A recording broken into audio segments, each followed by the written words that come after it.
the rich man, and Lazarus, a message from Christ about life after death. There's a powerful story in the Bible that not only describes the stark realities of the afterlife, but it also gives us a glimpse into the heart of Christ. It's a warning and a call to action.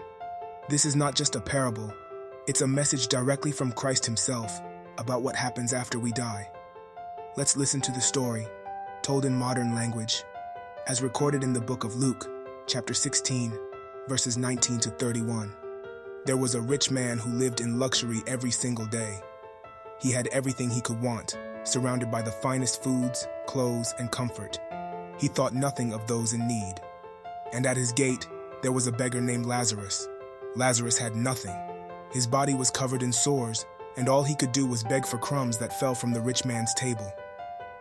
Let the beggar stay by my gate. I have my own business to attend to, my own wealth to enjoy. He is not my concern. He should be able to get it like I have. But life doesn't stay the same forever. The time came when both men died. Lazarus was carried away by angels to Abraham's side, a place of comfort. But the rich man, he was buried, and in the afterlife, he found himself in torment. He looked up and saw Abraham far away, with Lazarus beside him. Father Abraham, have mercy on me. Send Lazarus to dip the tip of his finger in water and cool my tongue, for I am in agony in this flame. Son, remember that in your lifetime you received your good things and Lazarus received evil things. But now he is comforted here, and you are in agony. And besides all this, between us and you, a great chasm has been fixed, so that those who want to cross from here to you cannot, nor can anyone cross over from there to us.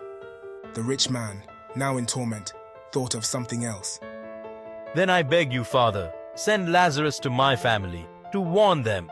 They're still alive, and they need to know about this place of torment.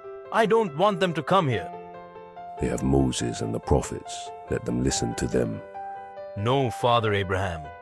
But if someone from the dead goes to them, they will repent. If they do not listen to Moses and the prophets, they will not be convinced even if someone rises from the dead. This story, my friends, is not just a tale to make us feel uncomfortable or to scare us. It's a clear message from Christ. He tells us exactly what happens after death.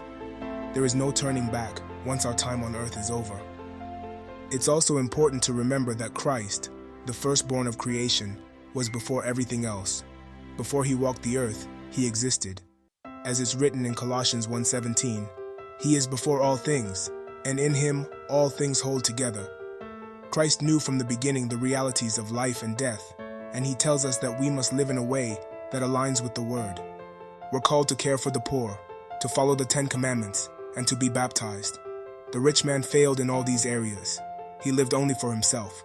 But Lazarus, though poor, received the reward of eternal comfort. The way we live matters. Our choices, our actions, our hearts toward others. These are the things that determine our eternity. So, let us take these words to heart. Christ gives us the truth, not just of his own life, but of the reality of life after death. If we neglect the poor, ignore his commandments, and fail to walk in his way, we risk finding ourselves in torment. But if we follow his example, we find ourselves at the side of Abraham, in a place of peace and comfort. Remember, God always was, is, and Christ is the firstborn over all creation. He holds everything together. Let us live with him at the center, helping the poor, obeying God's commandments, and seeking salvation through baptism. Thanks for watching. If you found this video interesting, don't forget to like, comment, and subscribe for more biblical insights. We will continue this series on life after death. And remember, a parable is a story by definition. It does not say it is untrue. We hope this inspired you spiritually, and remember to seek God and be baptized.